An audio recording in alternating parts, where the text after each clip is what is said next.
Yeah, that'll work. That'll work. There she is. There she is. And Bandit. Hello, Bandit.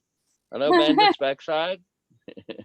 Hello, Erica. Hi there. How are you? Just happy to see you.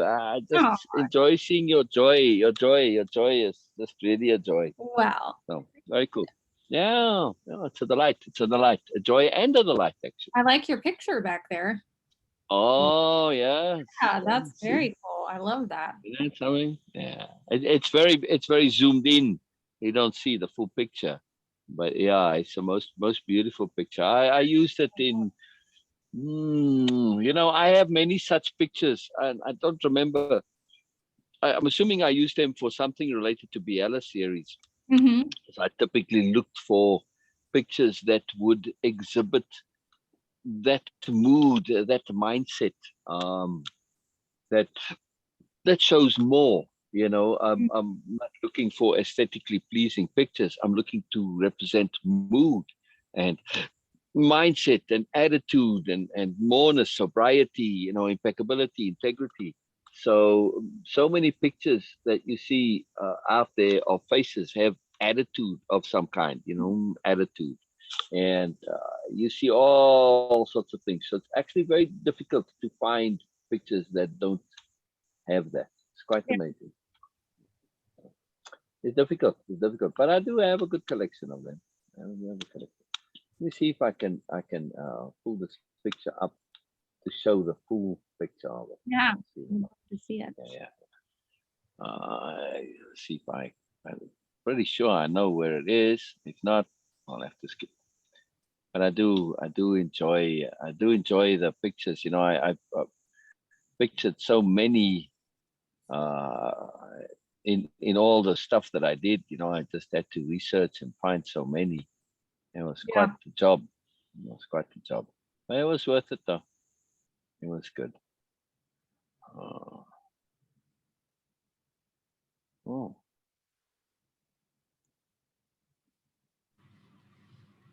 and some interesting pictures, interesting art. What you been up to, Erica? What you been up to? Well, my latest excitement was I went to the orthodontist yesterday and got Oh, rubber bands put on it. So I have rubber bands. Where? them. Oh yeah. Holy macaroni! Yeah. Wow. So you got a Jewish up in built in now. Yes. Yeah. And I got a purple chain on the top and the bottom. So yeah, I feel like How someone the hell do you eat? well, I have to take the rubber bands out to eat, but it's oh my gosh, my teeth are so sore. These things are Oh, they're murder. oh, So and man. every time I like laugh or try to talk, my mouth like Oh, it's taking oh, some getting used to for sure. But that's okay. wow, Just a new challenge, nothing I can't overcome. So wow. yeah, that's my latest excitement. Wow, wow, which makes your mood and attitude and mindset all the more fantastic and beautiful and remarkable. Well, I appreciate it. Wow, wow, wow, wow, wow. That's amazing. That's really amazing. And how long is this for? I don't know. My next appointment isn't until the end of April, so it's at least until then. But he told me yesterday that he was expecting me to have my braces on for another 6 months. So it's possible that that the band. Wow, wow. How come it's taking so slow? Apparently, 24 months is the norm for braces. Oh, so it's not outside the norm then. Oh, No. wow, wow, wow. Oh, dang. Yeah. This yesterday, my friend sent me a link and she says, Beena, there is a procedure going on for people who have this problem for teeth, because I also have this jaw problem and the teeth.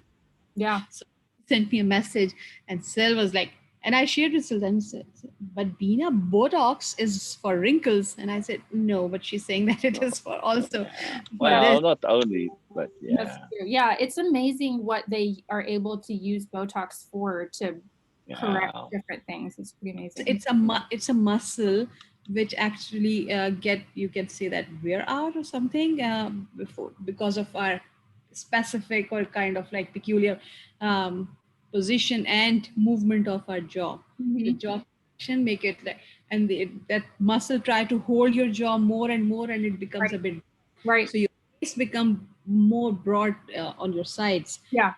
Yeah, and it put a stress also. So that, and she says, Beena, do consult that. And I said, okay, yes, I will do that because she knew that what Yeah. I'm having. And Interesting.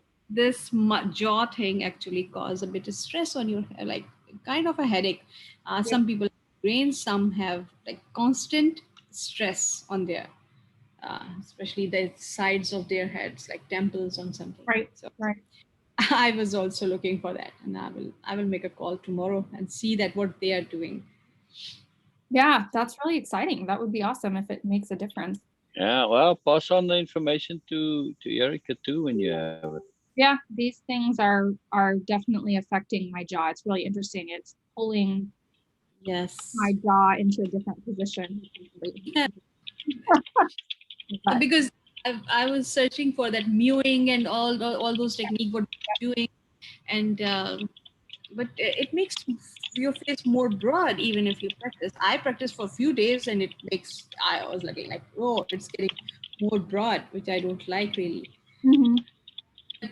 This thing, the jaw stress, it was actually deforming my face because Wow. I was constantly having that expression that I'm crying deep inside, some like really pain Wow. expression to me, and also that I'm having problem in my eating, and then it start moving on a side, which was again that was the real serious problem, because if your lower jaw is setting the position differently, you cannot bite properly, and Right. even in the conversation it creates a problem. So my upper jaw rests on my tongue on both sides. Hmm. That's why I have to adjust sometime. It is a problem. But Yeah. I was so scared of that surgery, so I didn't go for Yeah. that. That was a horror. Absolutely. I know. I've looked into that with muling and like lip incompetence and everything. There's surgery that you can do to try to correct some of that. I'm like, I don't think I'm at that point. So we'll see. We'll see if I'm hoping that this makes a difference because it's sort of forcing my mouth to Hmm. close. So we'll see. But yeah. Very cool. My, The Botox, I understand sort of what Beena showed me there, the logic of what it's going to do. And I understand how it will be effective. I just was under the impression, and of course, you have to research it, that Botox had some longer term effects. Yes. well, and I think the longer term effects of Botox are less um, there's less of a risk of Botox having longer term effects versus other like fillers and things. Those can have some really bad lasting effects, but Botox, generally speaking, I think wears off um, with less risk of it causing a problem long Uh, term. they are using for people who have problem in urine control also. Mm-hmm. Uh, is also using for that, and also Yeah, for I've people, heard about that. Yeah, that's really interesting. yes, and who sweat a lot. It is not. I was thinking that they might be freezing the muscle, and I was like, I'm not interested into doing anything like this on my face, especially because as Alan says that Beena, mouth is very close to your brain. Be careful with that. Don't mess. I like it. Interesting. Which is actually like correct in that sense that if you are doing something, it is very close. So don't do anything, especially Yeah, with so chemicals you and all don't that. accidentally inject it in your brain and freeze your brain. Yeah. Also, maybe a filler, you are inserting something into your muscle or in your skin. It can travel. Right. Who has a guarantee that it will stay where it is? True. So, That's absolutely true. but Botox is a different deal. I will consult the doctor and I will see that what they are offering. Yeah, that Yeah. sounds really interesting. Yeah, you need all the full info, the whole range of it. Better than surgery. I'm very reluctant for the surgery. Yeah. Yeah. Yeah. Yeah, for Spine sure. and facial thing is a big deal Yeah. to go for surgery. Yeah. What was the specific logic for these, the extra additional things, just extra pressure? You are asking me? For Erica, sorry, for the rubber bands and the other things they put in. So the chains I had before, but they changed them out and put a thicker gauge wire on the bottom. And the bands and the chains are intended to pull all of my teeth in. So like, pull everything kind of back in and align my jaw more evenly, I guess. Mm, So yeah, that's what I understand of it anyway. wow. So it's just like a corrective measure then, yeah?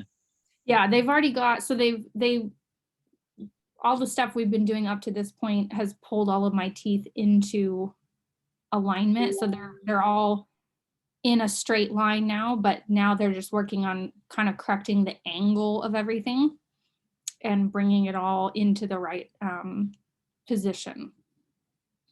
Mm. Oh, wow. Wow, wow, wow. And I know I asked this before, and at that time there wasn't anything. But do you feel any change as yet in yourself, in your mood, in your feel of your face?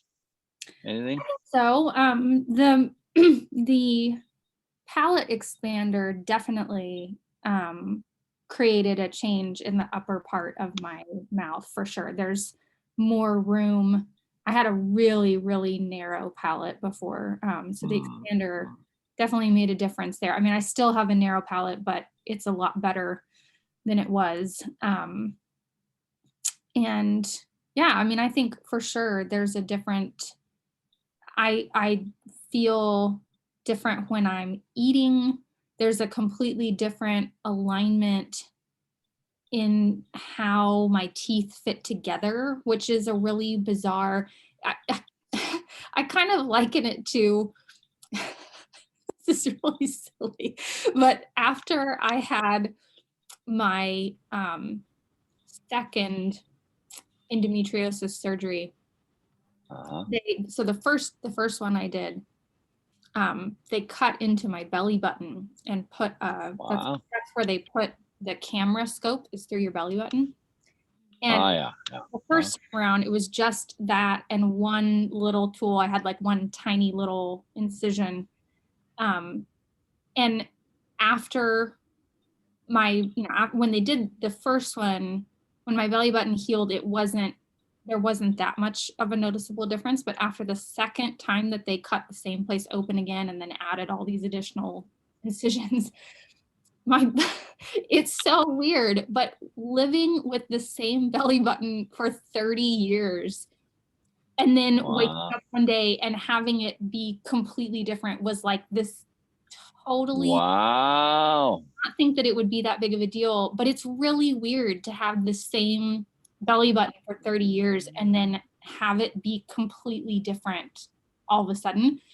And that's kind of how I feel about my teeth. Like, it's a good change and I'm really grateful for the change, but it's weird to have, you just get used to the way your jaw is. And even though it was causing me lots of problems and it wasn't in a good position, it was what I was used to. I had gotten used to that. So it's kind of weird to have a totally different feel with your jaw, your teeth coming together, the way everything kind of fits. So I definitely notice a difference for sure. It's a good change, but it takes some getting used to. Wow. That's really amazing. The other thing that I wanted to ask you is, so you said that your palate has expanded. Mm-hmm. Has that result in actually the figurative sense of your palate expanding, as in eating more and very different foods? Right. Well, I don't know that I can say for certain that it's directly correlated to my palate expansion, but really, I mean, around the same time, I guess that's true. I got the palette expander in October of 2019, I think. And then in January of 2020, we went to our full-blown vegan diet. So it has, in a way, wow, at least corresponded. Yeah, that has definitely changed. My palate has definitely expanded. I'm eating all kinds of things now that I never would have. I can eat beans. Yeah. I hated beans. I can eat a lot of different kinds of vegetables that I didn't like. Wow. I can actually eat Brussels sprouts, which is, before, that was like the most heinous, disgusting concept to me of all time. And I actually like Brussels sprouts now. I can eat peppers, which I hated before. Yeah, there's a lot of mushrooms. Wow. So absolutely, it has. We can't say it's a direct correlation, right? But nonetheless, you know, your actual palate has expanded. Wow. It has. Very interesting. Quick note on Brussels sprouts. I don't remember why or how come, but I watched something on health safety, health and safety inspectors were having this chat of some kind, and they were talking about, you know, when they inspect produce and stuff, and then the interviewer asked them, "What would you not eat?" Brussels sprouts. They all said Brussels sprouts. Wow, interesting. Yeah, because of just the way the safety and stuff is. They said, well, if they do, then under these conditions, and there was special ways to prepare it. Right. So just something to look up if you are going to eat them. Look up, you know, because they said that it's almost impossible to get them free of stuff that comes with it. So that's very interesting. That we always, not that I eat Brussels sprouts, but it's stuck with me. We always buy organic produce whenever we can. But that didn't make any difference to them in this instance. They made. Yeah, interesting. I'll have to look it up and see what they said. But yeah, I remember my grandma. I think my grandma cooked Brussels sprouts like maybe once or twice. I know she used to make cabbage every once in a while, and it was always steamed, and it was the most disgusting. Oh, so disgusting. And Brussels sprouts smell so horrible when you steam them, but we've been doing them roasted or in the air fryer, and they're really good. I mean, it's kind of. I think it was there to be very well cooked, but I know there was some particular reason for Brussels sprouts. So yeah, it's maybe worthwhile checking it out. Yeah. Brilliant. I couldn't find where I uploaded that picture from. So who knows? I got thousands of pictures. Tens of thousands of pictures. Yeah. Well, maybe I don't know if you see when I screen share. I'm just wondering if you see it, but it's okay. I'll find it. I'll look on my blog. I know it's somewhere on my blog. Okay, so be careful because of your internet situation. If you start sharing, a bit careful. I wanted to see if there was a way to size it, but no, there isn't apparently. All right. Yeah, I'm amazed that I couldn't find where I unless I was just looking too fast, you know. So, all right, no worries.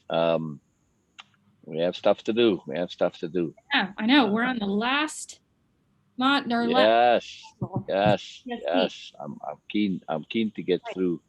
I know. Actually, I'm always like that. Just my Mr. A. You know, when you get down to it, to the end of things, then it wants to get done. All right. So all right. Very cool. I'm just excited. There's so much exciting things, you know. So yes. Right. Don't bite it. Don't eat that. Is he getting bitey? Oh no, Bandit's biting things on the table. Oh, not you. Well, as long as it's not you. I had a chicken feather over here from my my group session with Kathy last night. We have to have like an item that we hold up when we're talking, and Bandit is fascinated by the chicken feather. Oh yeah, you don't want to get him too fascinated. He was biting it and like licking, and don't bite it. Yeah. Don't fall in love with chicken feathers. Sorry, you know this This ain't gonna be something that you can pursue further, right? Yeah. Does he ever go and get involved with the chickens? We don't let him outside. Oh wow! Oh wow! He is declawed in his front feet. The owner had before he made it to my grandma got him declawed in his front feet, so we don't. She used to let him outside, but we don't, because I worry about him getting caught up with another animal.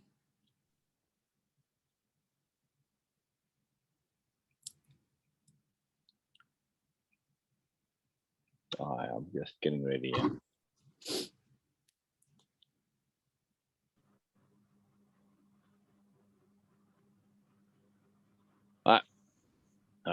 Screen share, yeah.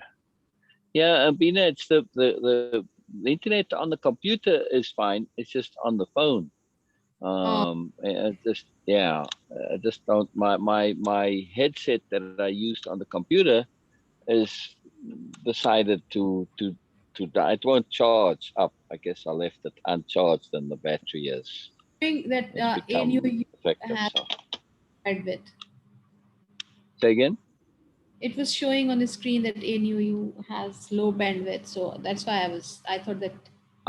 Which one? But which one? Oh, well, we both are NUU, so you can't say which one. No. Yeah. All right. So I'm just gonna go on this session. I'm just gonna go directly to the tasks. Oh, okay. Yeah.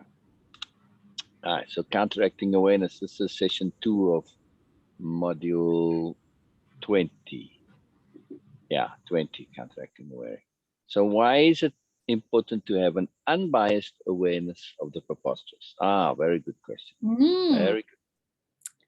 That's interesting. An unbiased awareness. Exactly. The nuance here. You could say, why is it important to have an awareness of the preposterous? Right.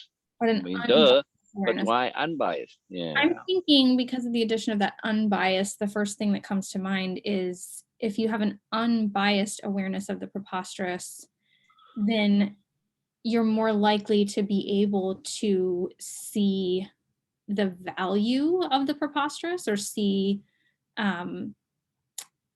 strategies or the benefit, or be able to perspective shift more when it comes to the preposterous. Yeah. Because if you have, if you go into an awareness of the preposterous from the position of it just being bad, or I suppose just being good, then you're limiting yourself to how, I guess, to the possibility of how it can be used strategically. Yeah. I suppose it pretty much applies to any awareness that we want to go into it without bias. Yeah. But I think if we have kind of an annoyedness, which I suspect that was the bias here, being outraged or really bothered by the preposterous, then it limits our ability to truly understand and deal with it and relate to it. Yeah. Right. And to get the fullness out of it. Right. Plus, in terms of extracting that deeper understanding of what is behind it, we just basically rage against the machine, as it were. Yeah. Yep, that makes sense. So, are you drinking your turmeric drink, or are you drinking orange juice? No, this is mango nectar. That sounds good. Mango. Yeah, it's nice stuff.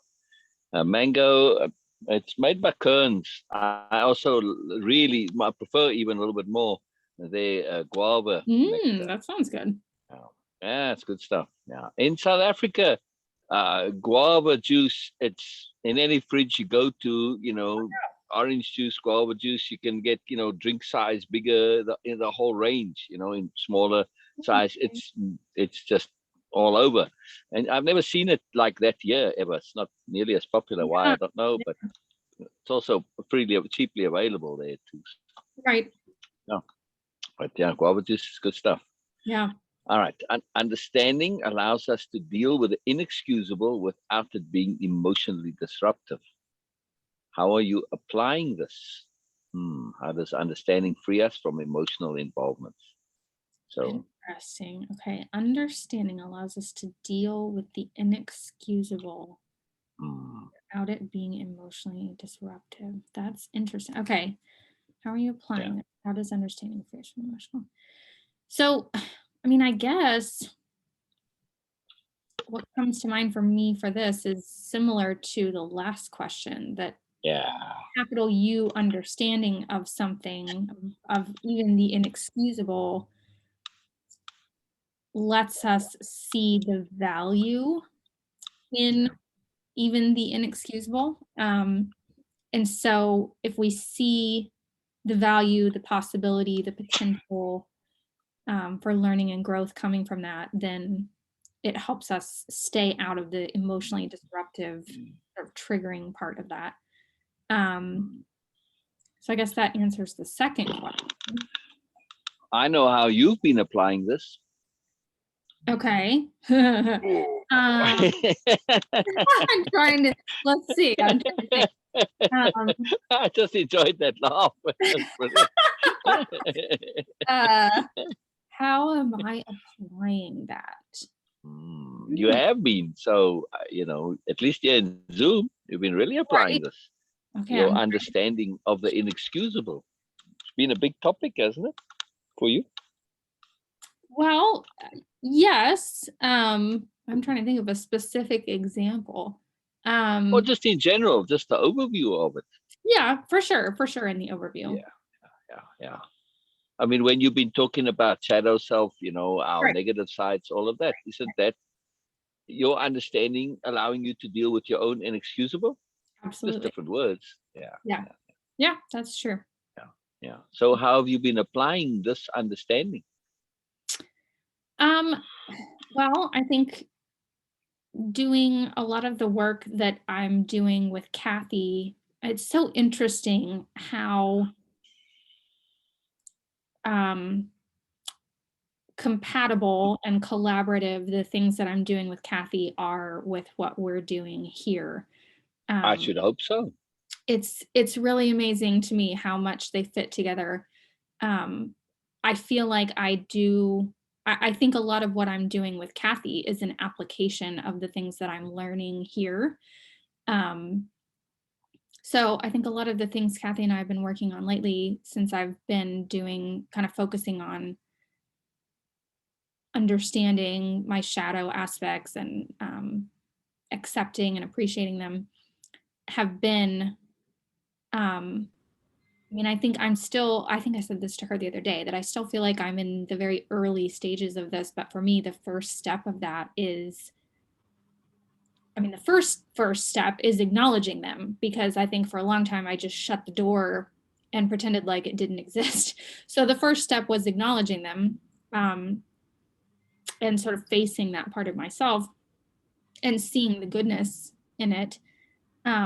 But the second part that I've been working on over the last week or so has been allowing myself to feel from those parts of me, and not, I told her that, I've said this to her several times actually, that I've been sort of surprised that in opening that door and allowing feelings to come up from various sort of shadow aspects of myself, that I'm not feeling overwhelmed by opening the door to all of those feelings, which is awesome. I'm really grateful for that. And I said to her yesterday, actually, that I think a lot of that is rooted in what we were talking about on Tuesday with self-trust. I'm not feeling overwhelmed because I trust myself to feel those things and be able to work through it appropriately. So yeah, I think for sure that's kind of where I'm at with those things in terms of application. I'm at the stage of allowing myself to feel from those parts of me,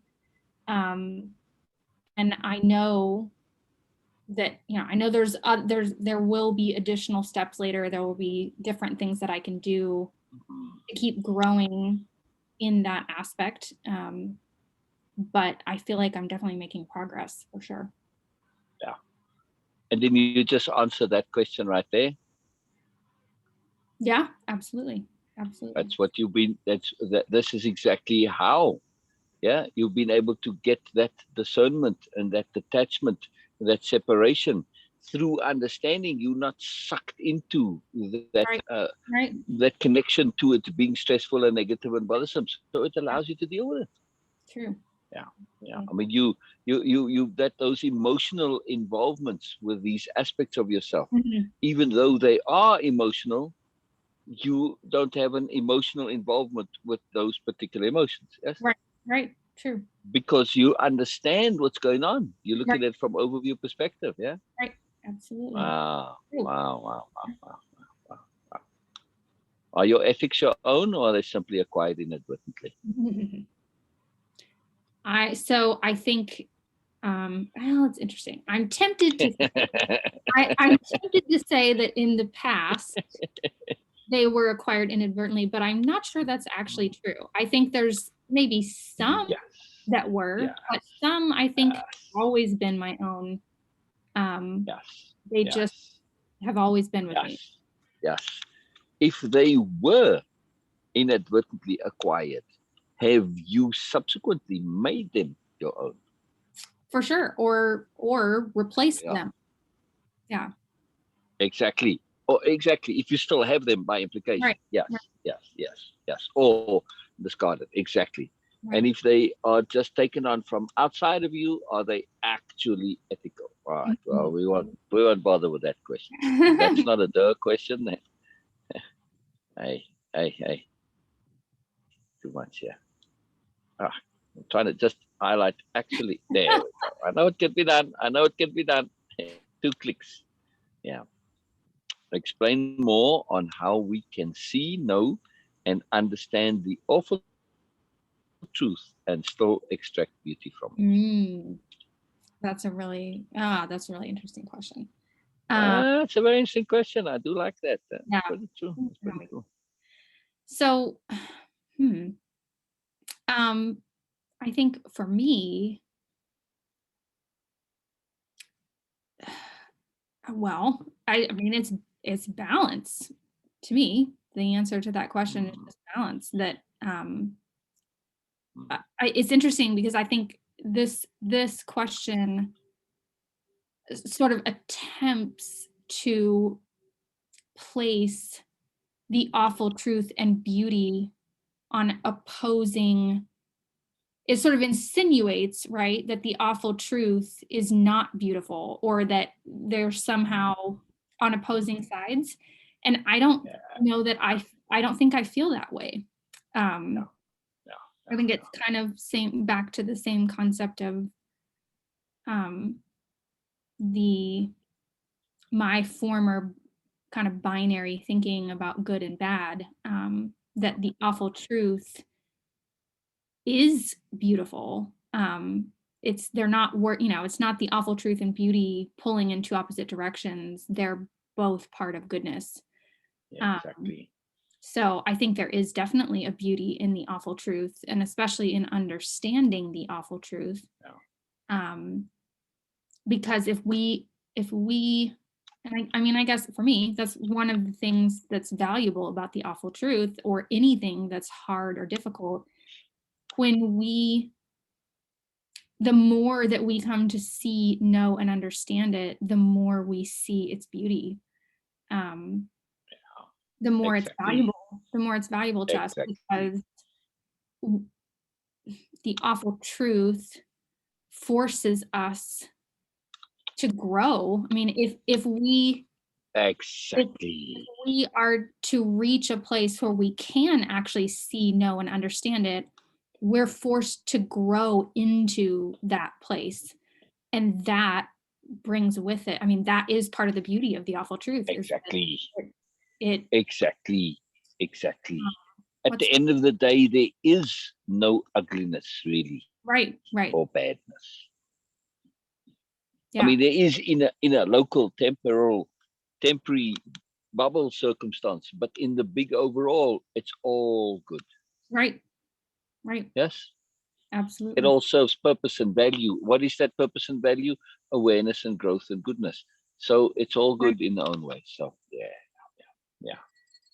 And also, I think this question in a more local sense here in the program is when we face the awful truth and then deal with it, we transform it into the awesome truth and extract beauty out of it. Yeah, it's interesting. So, when we look back, oh, sorry. No, I was just gonna say, I think it's interesting because I think we transform it when we see and understand it, and it transforms us Yes. by challenging us to rise Yes. to that level to be able to see and understand it. Yeah. Also, when we look back in our past at awkward, foolish situations, big deals that at the time, oh my God, I was so embarrassed at the time, when I accidentally did whatever it is, whatever the stupid thing was when you were a kid. And now you just laugh. At the time, it was this horrible, awful truth, but now it's not. So when we get some distance and some perspective, things change. They don't stay awful truths. Right. So that's one way, is just to get that deeper understanding, which is to context shift. Yes. Oh, brilliant. Sure. Brilliant. All right, so now just when in screen share, certain things become tricky to do because everything is overlapping and covering things. So there we go. That was module 20. All right, we're on module 21. Emotional sensibility. How is Kathy, by the way? I meant to ask. She's doing really well. Ouch. Would you put your claws away? Yeah. I do feel like I know, like Kathy's sort of part of the family, at least. I agree. Well, and she is so funny because she actually said, I don't know, maybe session before last. She said, I don't know, but I know that he is a wise being because of what I hear through you. Okay. All right, tell her I'll settle for being a wise nincompoop. Tell her I'll settle for that. Yeah. Well, tell her one of these days I'm going to show up to one of the sessions with you. Oh, there we go. That would be good. Yeah.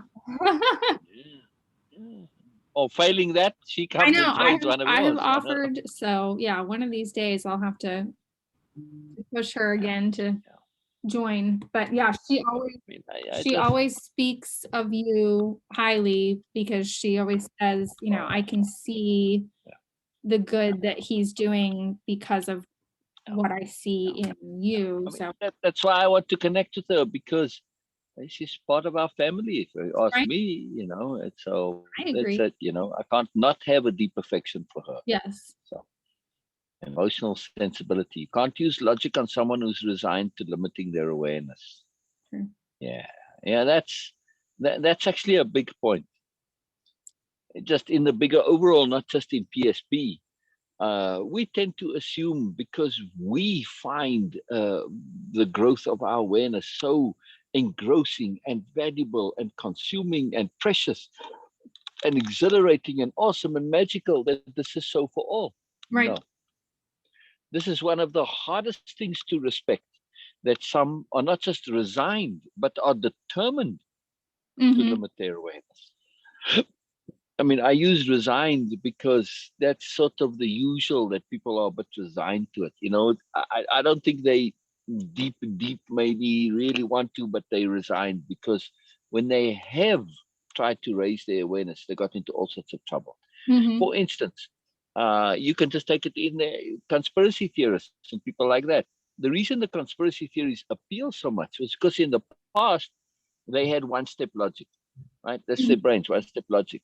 And the moment they expressed this opinion, which was a duh and an obvious thing to them, right? Somebody who had 2-3 steps logic came and smacked it down, and really just put the hurt on them. in Right. terms of in their mindset, made them look like a fool. So, and this happens enough times, you become resigned to limiting your awareness.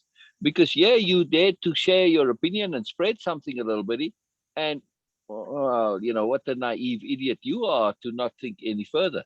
And Right. people do this to kids as well, and they become resigned because they just squelch anybody who's just starting to think Mhm. instead of saying, that's interesting, and what comes next and stuff like this. Oh, yeah, never thought of more. And encouraging the process. No. So this is a very big deal. But also, from our point of view, we need to understand that logic, as potent and appealing and valuable and useful logic and reason are, they're not always a tool that is appropriate. Right. This is Right. very, very, very difficult for those who are resigned, or just, see the value of logic and reason.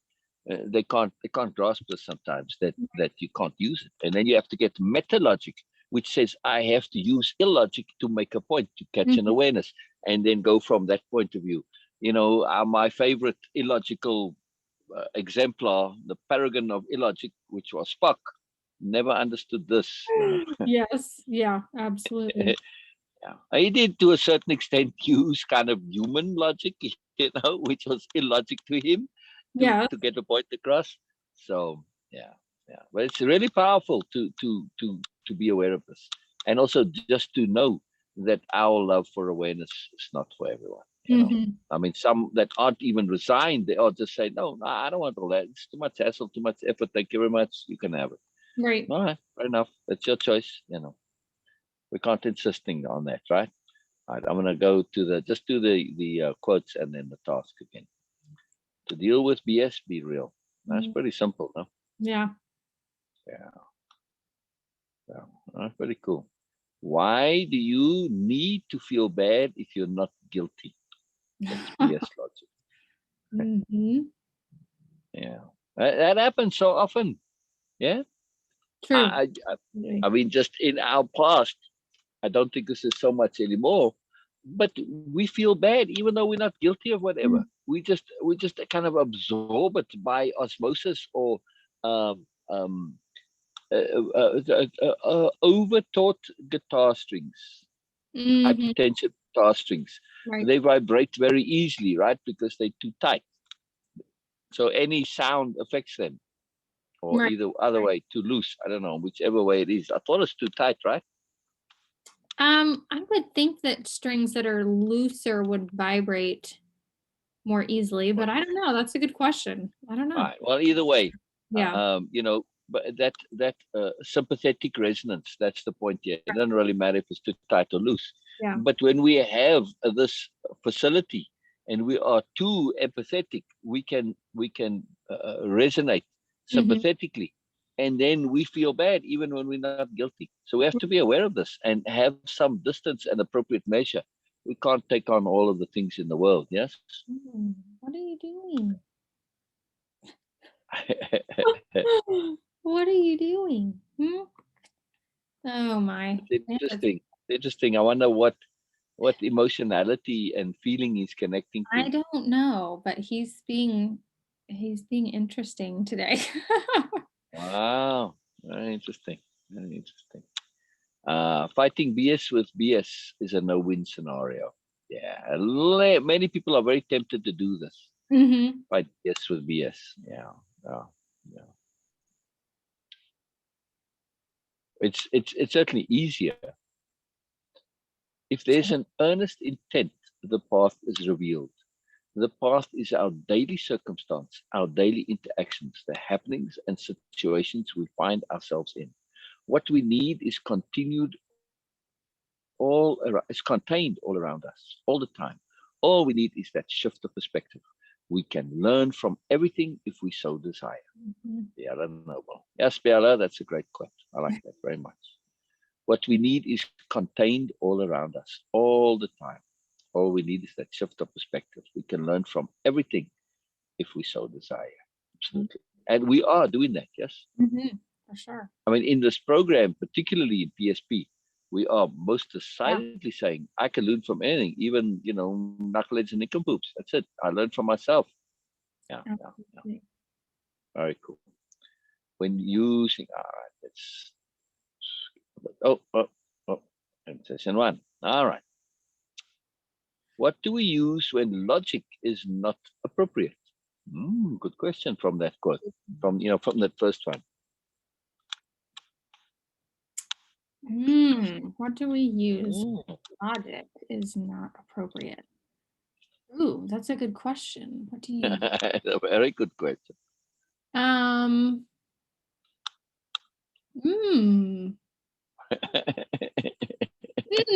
Beena, any ideas? Any ideas? Bail out, Erica. Yeah. Any ideas, Beena? Oh God. Oh God. What do we use? Huh? Sorry. It was That's again all the videos are playing by itself. Sorry. right. Yeah.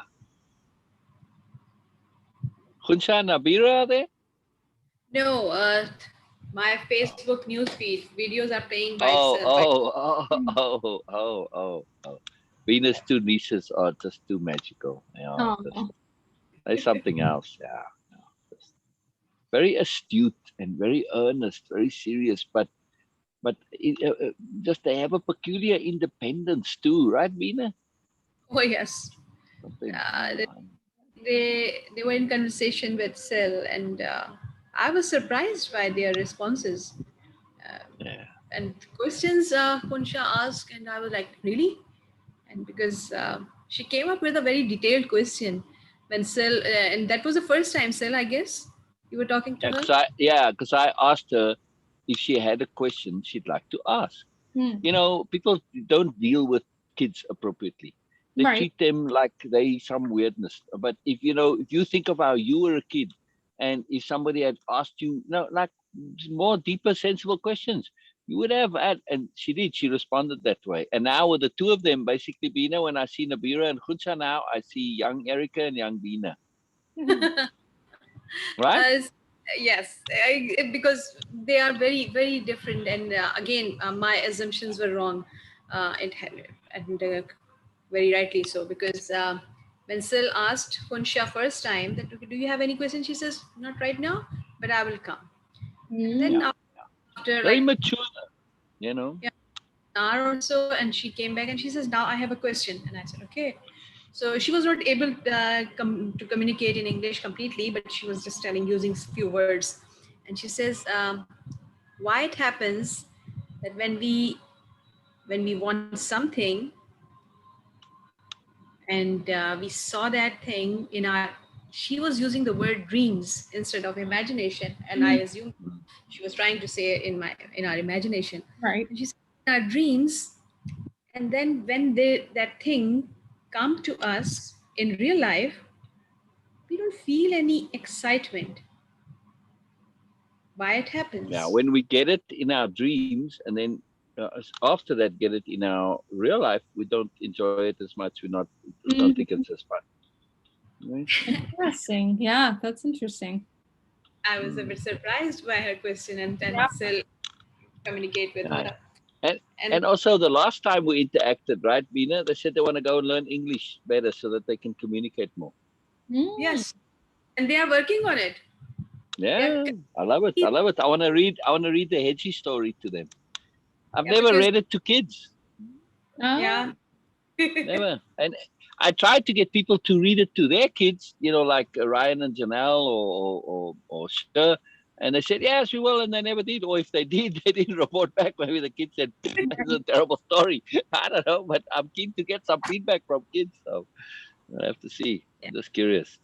All right. So what do we do? What do we use when logic is not appropriate? What are our tools from wave impeccability? What are our tools that we could use? So, I mean, it's interesting because I think my initial tendency was to go to the opposite end of the spectrum from logic and think about using like feeling, attunement, like that. But I think you could also use something like cueing, which is not necessarily that far off from logic. But Yeah, I mean, I guess queuing comes to mind because that quote or whatever from the session about um, logic, you can't use logic on somebody who doesn't want awareness. It immediately makes me think of Phil because I remember so many times having that conversation with my mom about how she for so long continued to Phil and sort of interact with him as if he was a logical person. And she would always say, you know, oh, I tried talking to him about this and da, da, and I just don't understand why he doesn't get this or why, you know, this happens. And we had that conversation so many times. I said so many times, you know, you are treating him as if he is logical. He is not logical. He has his own logic. Yeah. Nothing you do from your own logical perspective is going to work the way you think it will with him. So for me, I think queuing, like thinking back to if I knew then, well, now what could I have used in my arsenal? I think queuing would have been a big one because I think that's something for me. I think sort of strategic things, strategic tools like queuing would have been really useful with Phil. Yeah, I agree. It's absolutely, you know, there are other tools, but that would probably be the most potent one. And because it doesn't have to be logical, queuing can engage the non-logical sense, Right. almost like hypnosis to a certain degree. Right. And you know, and have a result, and people can change their behaviors simply because of queuing.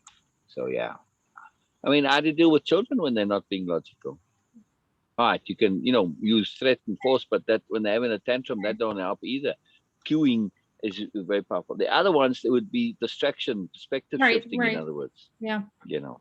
I think that sometimes because we are doing this in a specific context, like for PSP, when dealing with BMNs or BSLs, in that situation, because their logic is everything, their logic, sensibility, everything comes from and operates from hierarchy and superiority. So sometimes just if logic is not working, it is just to shift your order. Like in army, my one of my friend, he was in army, and he used to say that the first lesson we get is if someone is yelling at you, either choose to speak very soft or go on top of him. It's always because you cannot be on his level, and other they will not listen to you. So there are just only two to deal with these type of people. And when logic is not working, you have to show your power. Mm-hmm. You really have to practice your power. Otherwise, they will not listen. They will not consider anything. Queuing, if it can work, most appropriate. Perspective, it's a logic. Because if they are illogical, no matter how many profound perspective you can show them, they're not going to accept that. So some in these type of situation, you have to practice your power, where you are actually having some sort of power, and practice that. And they are afraid of power. They are afraid of. There is another option, Beena. Yes. Yes, in general, that what you're saying, it is absolutely a way to do it. But you can be other, be completely outside the scope of what is cognized, what is relevant, what they can to be, basically be the elephant, right? Okay, the lion respects the elephant because it's just much bigger. But also, if you see animals, when you put something that's really foreign and strange to them, they don't know what to do with it, and they just tend to avoid it and not interact. Right. So you can be other, especially with people as well. Being other, being in a whole different realm, it throws them out. For instance, you take the bully, and like in olden days, you know, and you bring in, you know, like somebody who they consider from an upper class or something, right? It's completely other to them. Let's just go back in time, like a peasant, and suddenly the nobility show up. They're completely thrown out. They don't know how to act and behave because it's other. So other is very powerful in That's really, situations like yeah, this also. Yeah. that's a great Now point. again, you don't have to be other, and again, you know, you might not come in with any kind of superiority or anything, but they just assume there are different codes and different rules. And even if you're not acting superior, they still don't know how to behave to you. Right, So it just, you can be other in many, many different ways. Be alien, in other words. People don't know how to react to aliens, and it right. just throws them for a loop. So Yeah, yeah, that's a very good point. cool, very cool. All right, right, Veena. Sorry, I wasn't sure if you had more to your point. No, it is like that. And again, for me, by practicing power, it doesn't mean that you have to actually bully them, but practicing power in by any means where you actually have power, and it includes, now I can say that it includes that be an alien. Yeah, They yeah, cannot comprehend you, so yeah, they have a plan and they will. Okay, yes. yeah. Yep. You personally, Veena, often experience this. People don't know how to relate to you and know how to deal with it. uh, I experienced very different kind of people, uh, and in that sense that BMN, that manipulators, mostly were girls where I can like really deal with quite easily, especially now in last few years. Um, but it was for me, it was kind of mind blowing. How can they be like this? And I was so. Yeah, yeah. And But what I mean is, some of those that treated you as different, and you know, they said to the others, "Hey, don't be messing with Veena," or they just reacted very differently to you. You know? Yeah. that whole arts council experience was like this. There were thousands Exactly. of it, and from almost all the social media and all the showbiz people I was meeting, and no one was treating me the way they were treating others, and I was an alien there. Everybody say that. No, even my boss say that. You have any problem, just tell me. And you always make sure that, okay, Beena, the driver is always there for you whenever you want it. It was a very big thing. Exactly. See, they treated Reconciliation. you differently. Yes. They the normal logic and reason didn't apply. It's very cool. And Erica, I think we shared before, my immediate boss and other people there, they have a very different rapport. Right, right. They're a Yeah. very different rapport people. They are not like this with anyone else. And they say that you are the only one here who I'm treating like this. And all other people also say that. No, no, he's a very dangerous man, especially for girls. Right. Oh, you're Yeah, it's a veritable Lothario. he is. So, but yes, it was different. So Like I the was getting very cool. how to treat me in a usual way. So yes, exactly so. Yeah, yeah, yeah. Very cool. Very, very cool. All right. Pay attention next time you get emotional to how it affects your awareness, logic, and reason. Or at least, when was the last time you got emotional? How did it affect your awareness, logic, and reason? A good question. I'm trying to think of a recent time where I was really emotional. That's good. That's something Yeah, you have to really think I'm back. Oh, I'm wow, not thinking of a time that I that's recently that fantastic. I've gotten like really swept away in emotions. Yeah, that's That's interesting. fantastic. That's so the question as a secondary bonus Yeah, here. yeah, Wow, that's very cool. um, I mean, I not that I'm surprised, but that's really excellent. That and yeah. it's not in your memory either, That's which right. means you've unhooked from whatever it was. Okay, never mind you. What about somebody else who got emotional? Right, So okay, what right. happened to their awareness, logic, and reason? Um, let's Easier see. to answer. Well, and I'm trying to think. I mean, I can certainly bring up instances in the past where I've been emotional. Um, I think just generally speaking, if we get really swept up in emotion, um, awareness, logic, and reason tend to get pushed down some, who knows where, but they tend to sort of go out the window. And and I think that, that was one of the things that I struggled with a lot was I could always pull myself back from the emotion eventually, but it frustrated me that I could get so quickly swept up into some emotional response and lose all sense of awareness in that moment. And I mean, it would a lot of times quickly come back to me, but at that point, the damage was already done. I had already said something or done something that was totally outside of logic, reason, and awareness. Right. So yeah. Yeah, it's distressing how we can lose our awareness. Right. Our own logic and reason.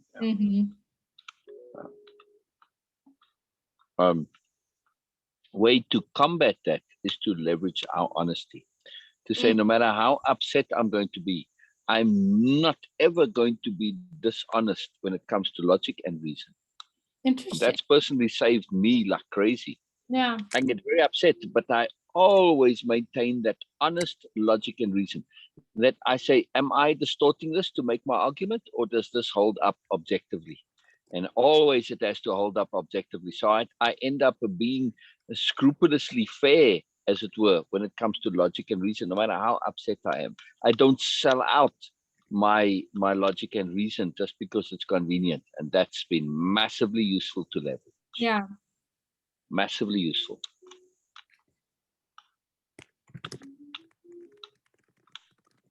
And very difficult when I had become involved sometimes with emotional discussions, very emotional discussions, where the other people involved or persons involved, boy, the more upset they come, the less logical and reason they come. And the more you press your logic and reason, the more they find the most preposterous ways to combat this.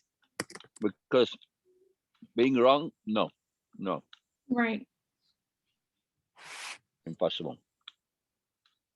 Very interesting. Leverage, but it doesn't really help you. You might maintain your logic and reason, but it's not appropriate. Right. in such instances, because you're dealing with non-logic. So, right. Why did you have the emotional reaction in the first place instead of some other deliberate response? Oh, yeah.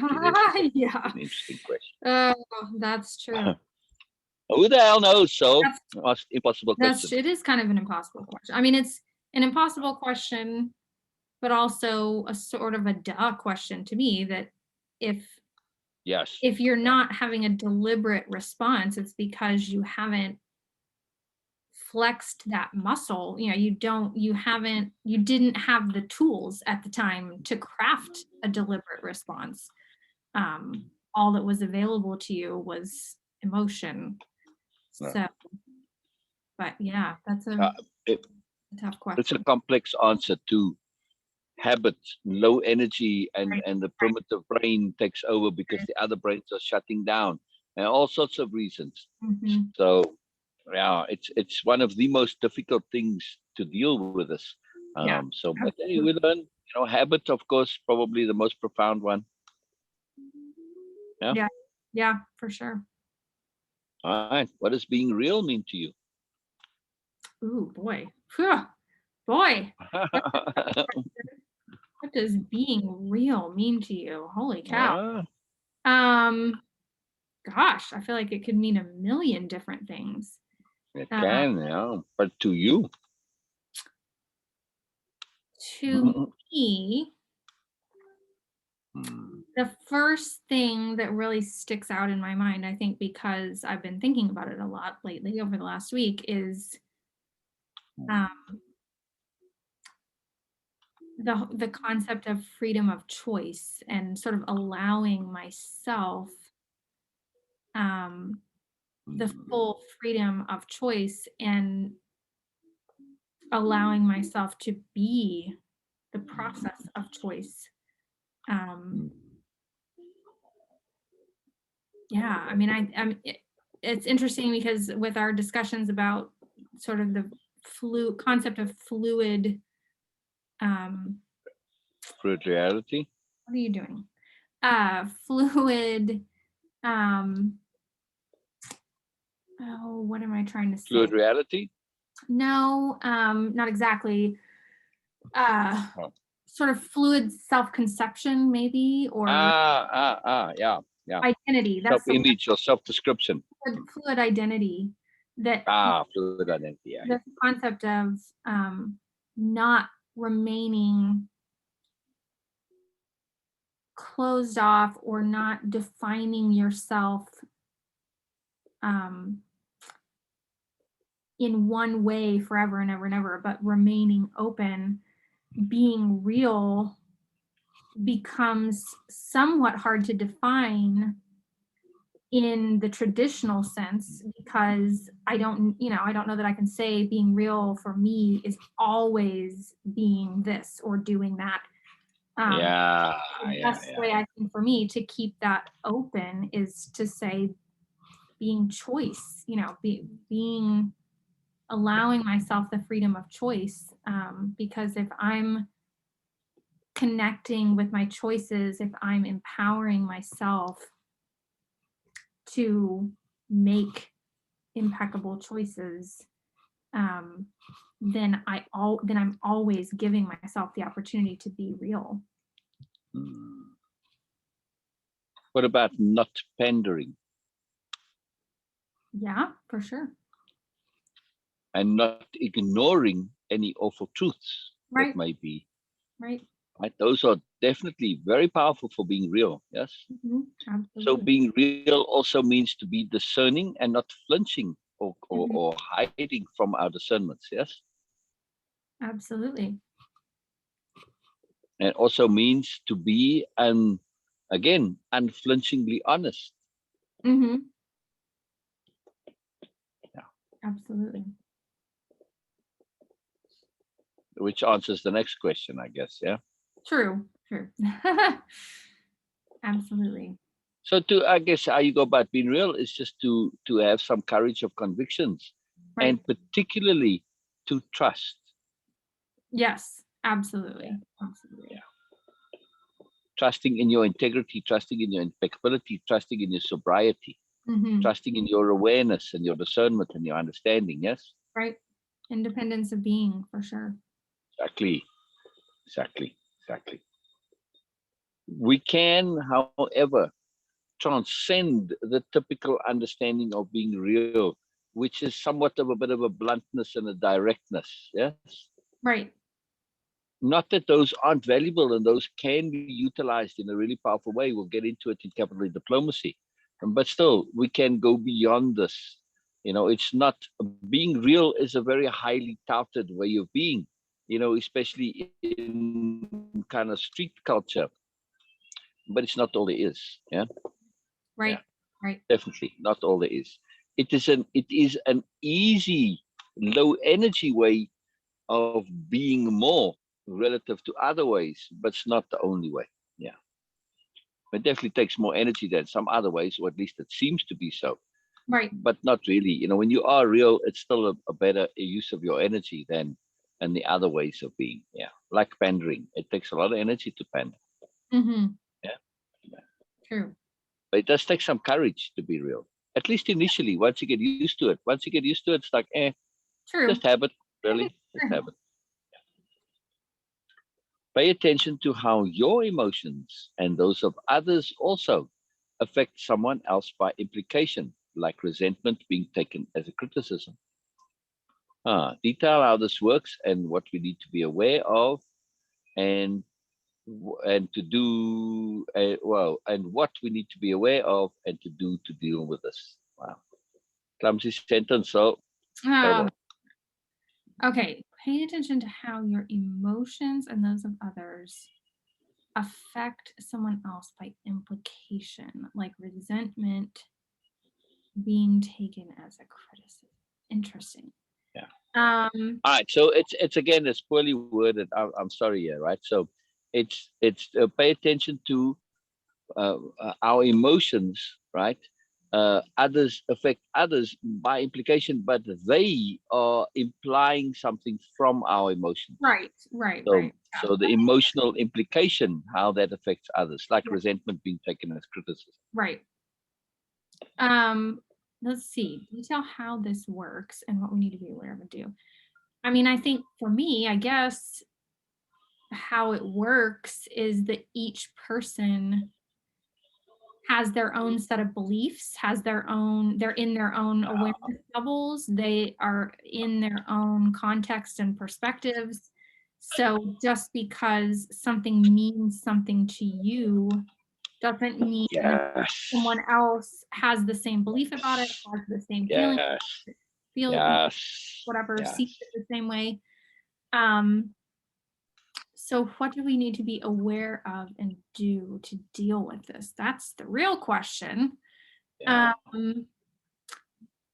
Let's see. Well, I think for one, being aware and um,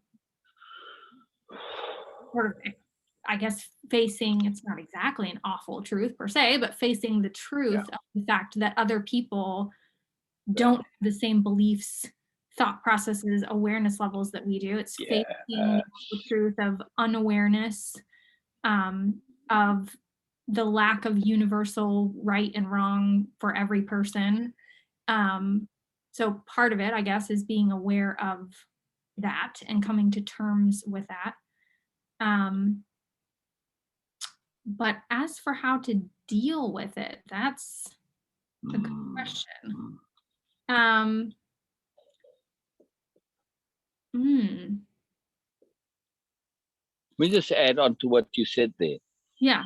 So it is a very much paying attention to associations, True.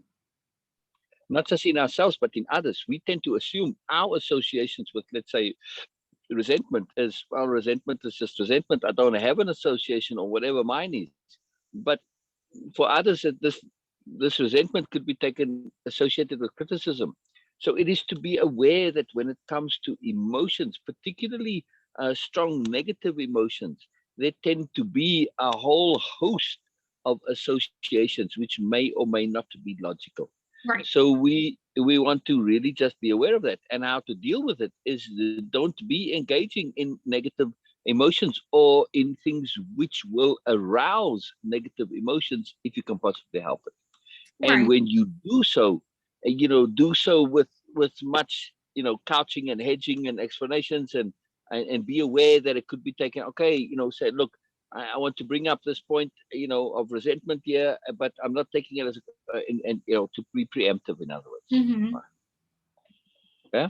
Yeah. Yeah, that makes sense. Um, Negative emotions are very, very, very tricky, which is why therapy is generally so ineffective.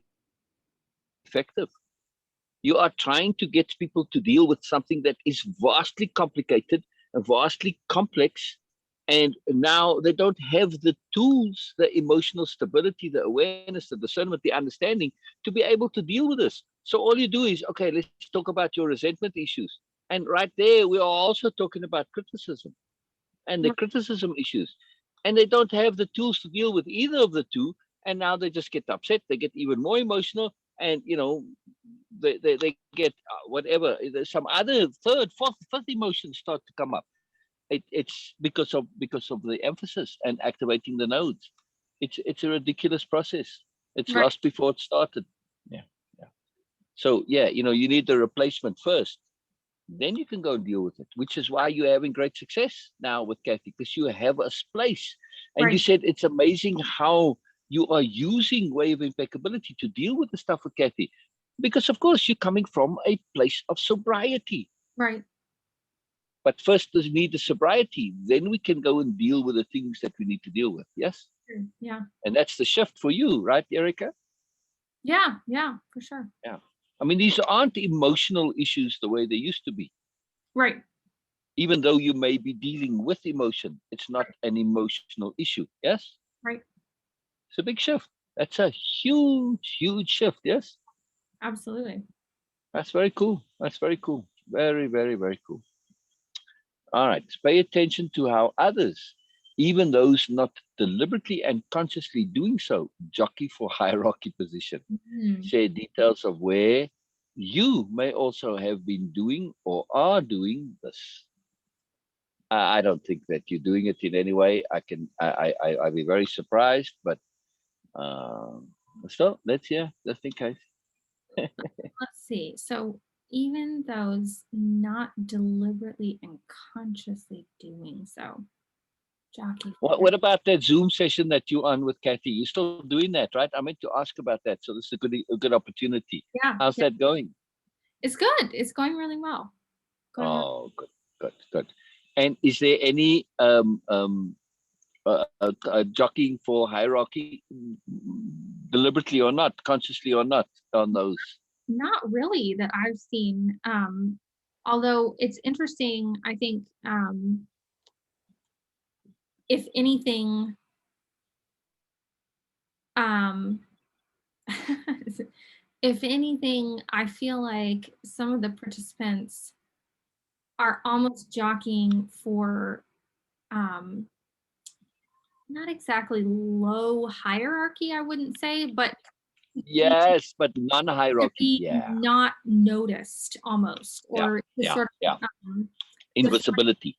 yeah, like deflect attention, not appear to be um vying for, position or power or whatever.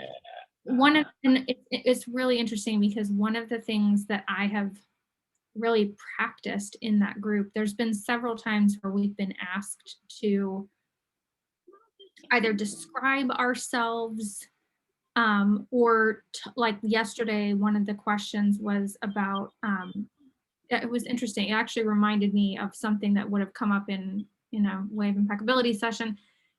She said, describe a time where low self-esteem, like where you found, I forget how exactly she worded it. It was basically where low self-esteem was actually valuable for you, or you got, you were able to, Payoff for low self-esteem. and yeah, and then she followed that up with, now talk about something like an aspect of yourself where you have high self-esteem, something that you really feel proud about, and that, you do well.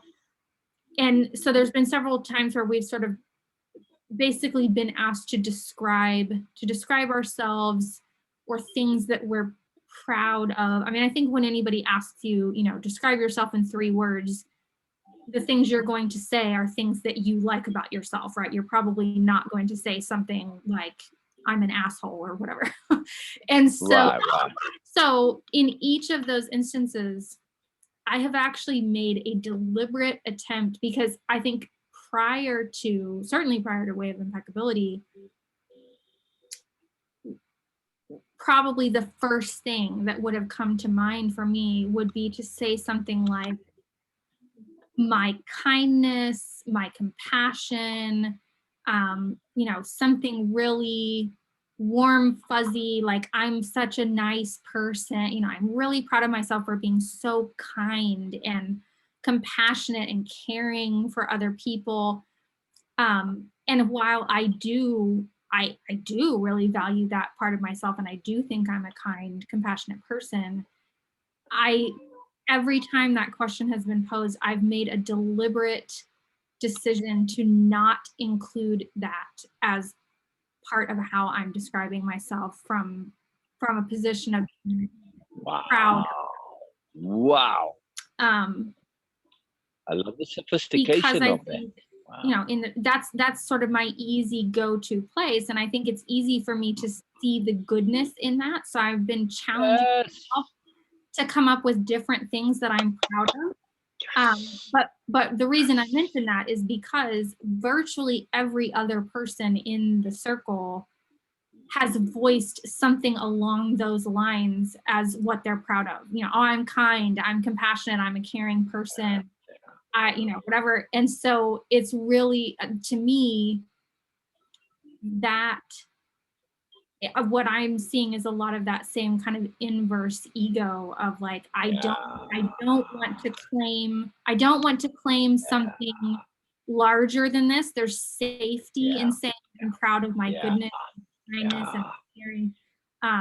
It's not safe to say I'm proud of my personal power or of my trust or whatever. Sorry, Amanda. So yeah, anyway, I think I can see in that way that there may be an unintentional, almost inverse hierarchy thing happening. Exactly, because those people are making themselves invisible. Now, not all of them, but some could be doing so because they are saying, look how good I am. Look what a good person I am, because I am so modest, I'm so humble, I'm so not trying to jockey for position, but I'm the goodest of us all here. Right. It's still hierarchy, just in a different scale. Right. That's all. Absolutely. Yeah. Now, not always is that the case. Some are genuinely shy and awkward. Yeah. But that certainly sometimes is the case, that people want to show how good they are. It's inverse hierarchy. Same thing, though. Right. Yeah, very interesting. And again, they might not even be conscious of it. So what did you say as positive qualities? I knew that was going to come.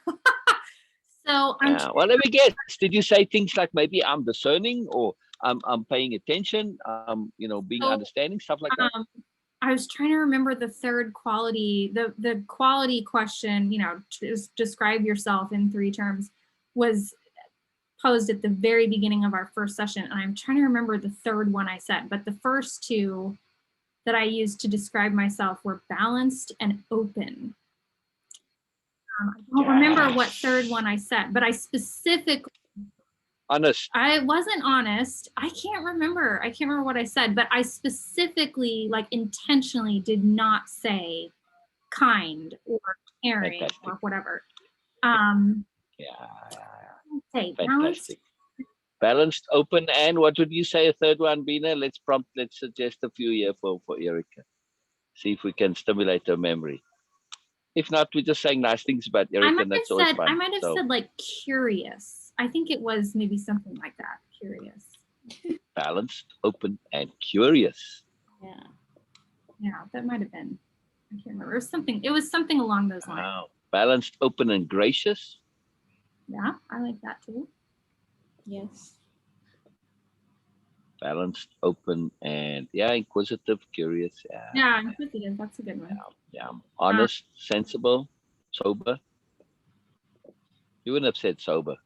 No, I did. I do. Sober, because I do. Sobriety, you can say the word. Okay, what qualities to possess? Okay, sobriety, but not.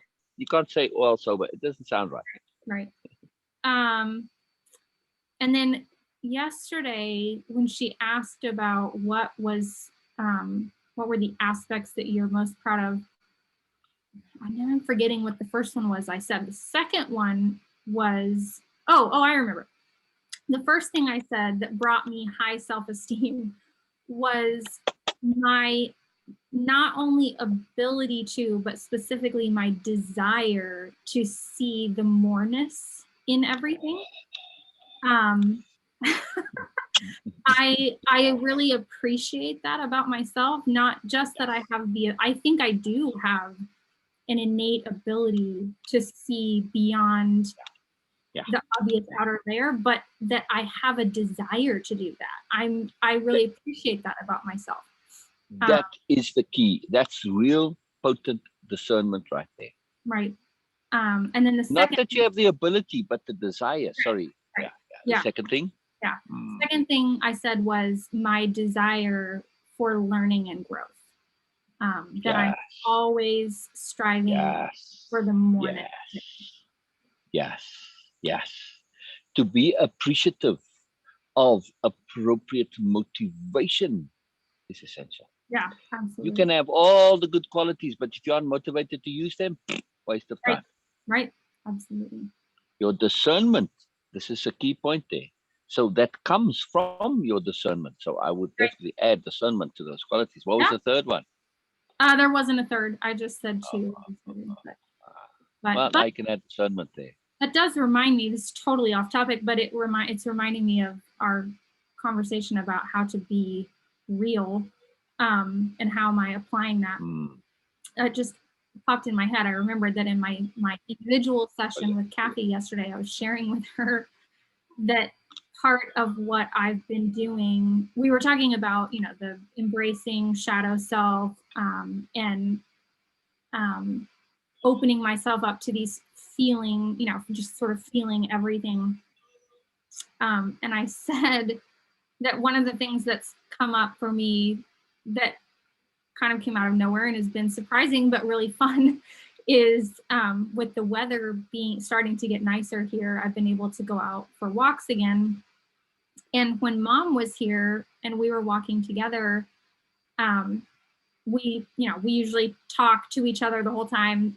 Sometimes we'll play music and we, kind of dance around to that while we're walking, but most of the time it's just the two of us talking together. So now that she's been back home, and I've been walking by myself, I have started, I think a big part of the shadow things that I shoved down in the basement was the positive aspects of ego. I think ego, I've always been so averse to ego that anything associated with ego, I've just shoved it down to the point that it was like, I shouldn't be confident in myself or not be concerned about what other people are thinking of me or what I'm doing, because that would be egotistical. So part of what I've been trying to feel is comfort in fully being myself. And Erica, that side of ego kind of pop and let that good part of ego help me just be comfortable being me. So over the last like 2 weeks when I've been going on my walk, I don't even remember when, I think we had a break in the awful weather and it was really exciting and I was in a really good mood and the sun was out. And I don't normally walk with my headphones in when I'm by myself because I want to be aware of what's happening around me. I had my little handheld stun gun with me. And so I was like, whatever, it's fine. Like, I'll be fine. So I put my headphones in and listened, like put both of them in and listened to, I put on my playlist of like 70s funk, which always gets me in a really good mood. And I've been doing that for the last, 2 weeks or so when I've gone on walks and just like completely put my, I shut out all of the external sounds, everything coming in. I put my headphones in, I listen to the music, I get totally wrapped up in the music, and I started like dancing I'm going on these like 4-mile walks and I'm like dancing, jumping around, totally lost in the music and completely not concerning myself with what anybody else is doing, what they're saying, what they're thinking. And I'm really surprised at myself because that's totally not something that I would normally I'm not at all surprised. But it's been so much fun, and it's really interesting when I manage to sort of pull myself out of my own little world for a minute, noticing the reactions of other people, because some people just totally aren't paying attention and whatever, but some people are like, they'll like look up and they'll smile. One guy high-fived me when I was walking by. And it's so funny that when I do happen to pull myself out of it and pay attention, I'm like, I don't care. That's awesome. Yes. Are getting some kind of enjoyment out of it, but I don't care either way. If someone it's irrelevant. It's irrelevant. Like I'm a lunatic. I don't care. In other words, I have changed. I have changed. When that statement, it's something I would not normally do. That's incorrect. It's something old me would not normally do. Right. New me has power to do whatever the hell it wants to do and not care a fig. New me has power. New me is free from this crap. That's it. Yeah. Absolutely. Yeah. You always had that. Mm-hmm. you just got caught up in other beliefs and behaviors that weren't you. But go back way when to sassy Erica. It's funny you say that, because I remember my mom I remember my mom saying on several occasions that when I was really little, that she would put me, she always would laugh at me because she'd put me in the basket, like in the buggy in the grocery cart, put me up in the front seat, and the grocery stores always play the best music. It's crazy. And she said, she would be laughing, and other people in the store would always like smile and comment because I would be listening to the music while she was shopping and like dancing in the car. You're rocking out. And Yes, everybody was yes, pointing, like, yes, oh, look at how yes. funny. So, Erica connecting to inner child, real Erica, awesome Erica. It's always been there. You know what did Michelangelo say about his statues? oh, I don't know. What did he say? About how he carved them. Oh, I don't know. I haven't heard this. Oh, he said he didn't carve anything beautiful. All he did was remove the unnecessary excess marble. I like that. I like it. That's it. He just said, all I did was just chip away the excess. That Okay. wasn't part of the thing. Very simple, really. And he always signed his name, Michelangelo, sculptor. Oh, interesting. I didn't know that either. Yeah, that's how he regarded himself. His self-image was as a sculptor, not as a painter. Interesting. Very interesting. Yeah. Yeah. And that's something. All those, the ceiling stuff in the Sistine Chapel, all that stuff. He had to be forced to do that. The Pope put a lot of pressure on him, the Pope at the time. So, yeah. So anyway, but yeah, chip away the excess. That's exactly what we've been doing. Yes, for the most part.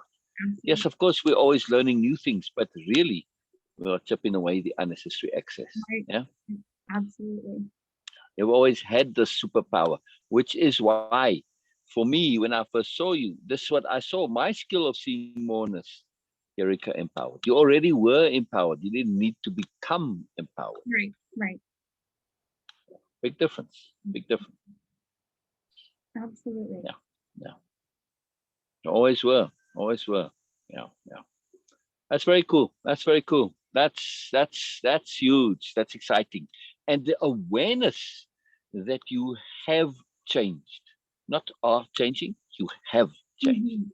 It's a big deal. That's a big deal. That's huge. I really enjoyed hearing that, because it's a pay attention to when you really notice how you have changed. Please write it down also. Okay. Even keep a separate spot in your notes for observed changes. Yeah, I like that. Yeah, observed changes. Yeah, because then you can emphasize it, and your brain says, "Oh, I have changed. I have changed. I have changed." After a while, it's like, and this is all cool stuff. This is all awesome stuff. It just accelerates the process. Yeah. It claims it. It owns it. It gets excited about it, and you start getting immersed in that side of you, and then the stuff starts coming in.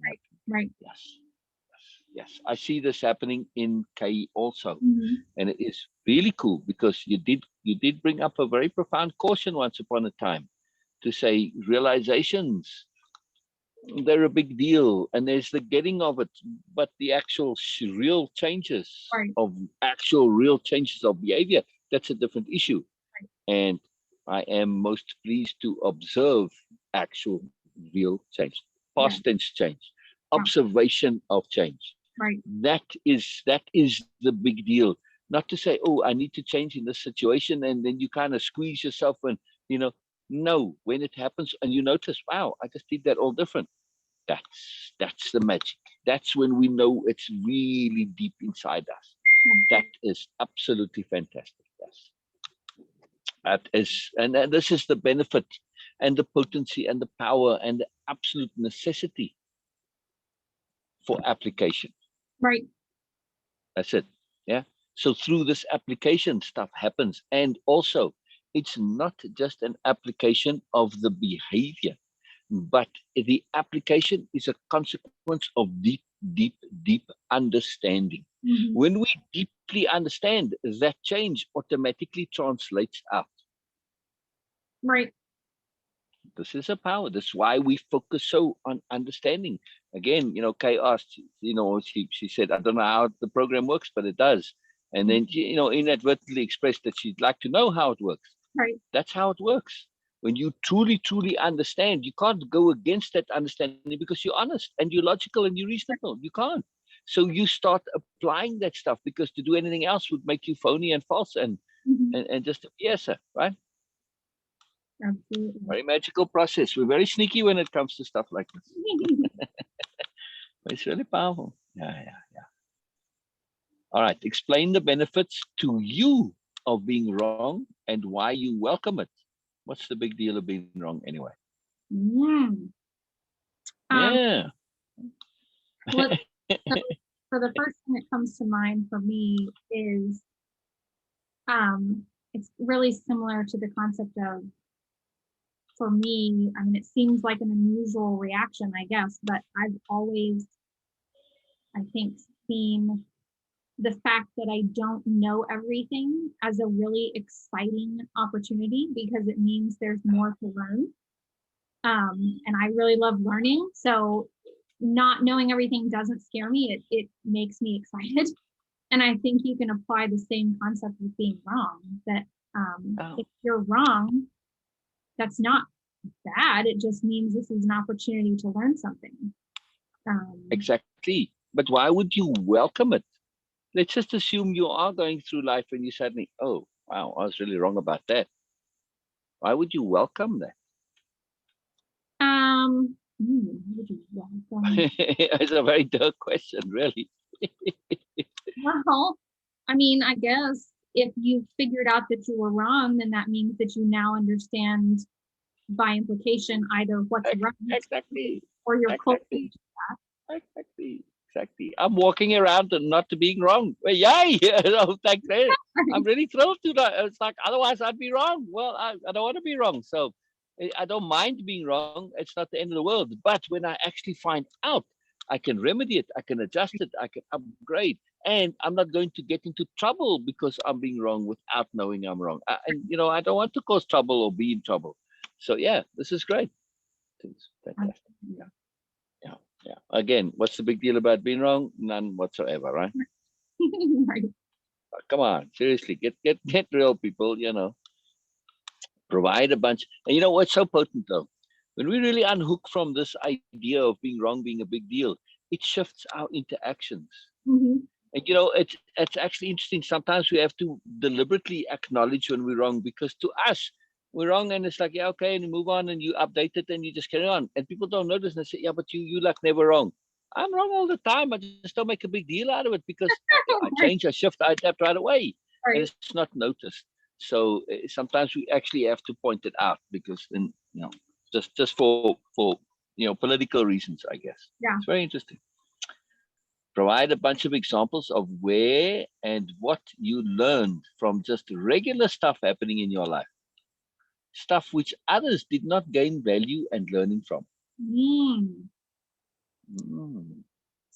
Okay, so I'm trying to think of like a specific example, but I feel like that happens to me all the time. I think. Yeah. You just gave us an example. Yeah. True. Yeah, regular stuff. I went for a walk and I just, you know, and I have a blast, and I'm being me. Right. I'm being unrestrained me.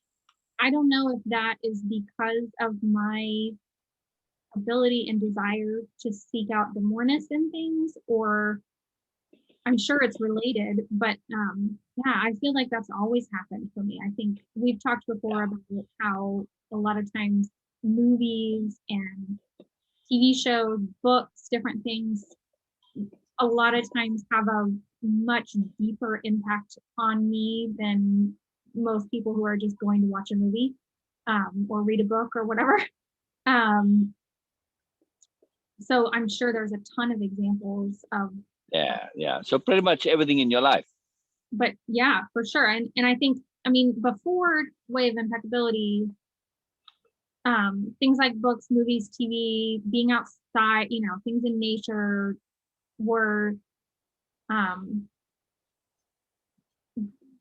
they cut through a lot of the unawareness and were really impactful for me. But I think definitely since Way of Impeccability, I'm able to see the value in everything, you know, and seek out that value.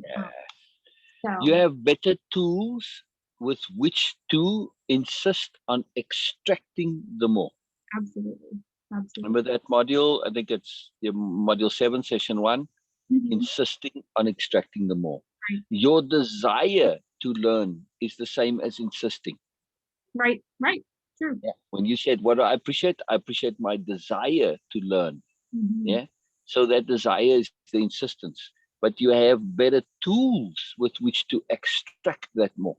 Yeah. Right. And your desire has is increased even, or been reaffirmed or affirmed or enhanced. I'm not sure how to say it exactly, Right. but it's all been leveraged to a different level. I mean, the moreness that you can extract now is a moreness, or is more than it was before. Yeah. So yeah, it's always been there, but there's always more. So this is really cool. And you have a way of not only extracting it, but packaging it in such a way that you get to utilize. Yes, Right. with dictionary of power, in other words, right? Mhm. That fractalizing, making it into a fractal conception. This is a ridiculously powerful tool for utilizing the more.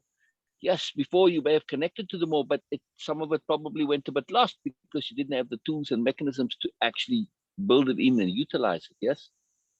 For sure. Yeah. Stuff like association management, simple thing, but you do it automatically. Once you understand it, you just start doing it automatically. Right. So very, very cool. All right, so here's a cool question. Share some examples of implied criticism and judgment, especially where you may have done so.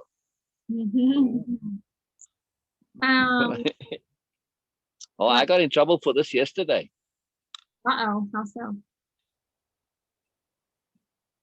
Can I share, Beena? What happened? He's a wild. With ambition. Oh yes. Didn't I get, there wasn't I implying criticism or judgment? Oh yes.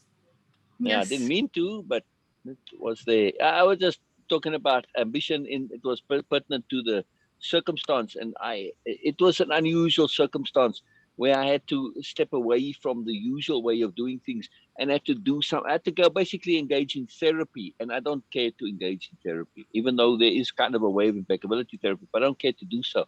So you had to step outside of the usual way we do things and get into therapy. And in order to get to the therapy, I have to go fast because there's a attention deficit issue. So I had to kind of jump to conclusions, go to the end. And, usually when I bring up ambition, I really try to qualify it that, like ego, there are positive ambition, but, there's a negative. So, and I didn't get to do that. So there was an implied criticism and judgment of ambition involved. So that's a good example for that. So. Ah. Oh yes. Okay, now I remember that. Yeah. So I mean, that's. I mean, I'll just answer this question on behalf of everybody here, because that was a very good example of exactly what this is here. Because I didn't qualify ambition, and I was using everything I was saying.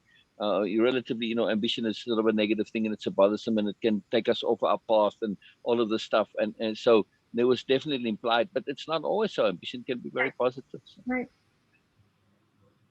Very cool. Very cool. I mean, while I pull the next module up, what about any example of implied criticism? Oh, I can think of a good one that you brought up a little while ago. Okay. When you were talking about, you and Kathy commenting on things. Out of your goodness, you're pointing out the badness of things, or the negativity of things. Commenting on things. Okay, wait, I'm lost. You brought up a discussion in which just an inadvertent pressure being put on others, that by you guys pointing out things like, oh, there's a problem with something, but you're doing so from a good motivation, but actually you're bringing negativity into the picture. Right. Yeah. Yeah. All right. So if I say, oh, that's really not good to have that there, that's a problem, whatever it is. Am I not? This isn't there an implied criticism of the issue, even though I'm pointing out the danger or the safety or whatever the consequence of it, but it's still also an implied criticism of the originator of that, no? Right, for sure. Yeah. So that's a good example of it, right? Absolutely. Okay. So it wasn't the last 2 modules, it's the last module, unless there's a module 22, but I don't think so. I don't think And then I kept remembering, because these are the questions that I was trying to get to. I remember there was, and so anyway, very last time. Oh, look at that nice tree there. Brilliant. All right, remedy. Is this what we just did now? No. Well, that's just what we did. Oh, yeah, we just did this. Oh, okay. Yeah. All right. Just scroll. That's why. Oh, yeah, module 21, session 1. Okay, 21, session 2. Preemptive prevention. I like preemptiveness. Very cool. Very cool.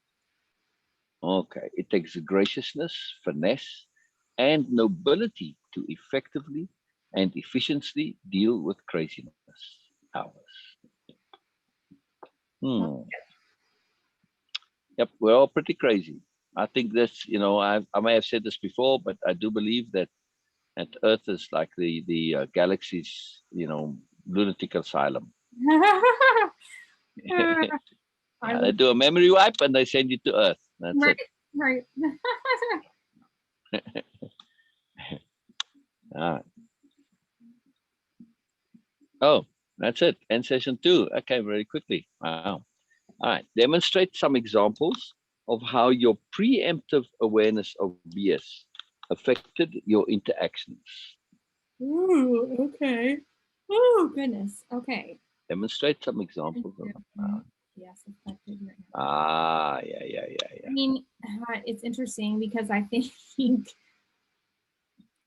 virtually, I mean, this is horrible, but virtually every interaction that I have with Joe's family, I think my awareness of their BS affects the interactions that we have. And I don't know whether that's always necessarily a positive, because I think sometimes I tend to be so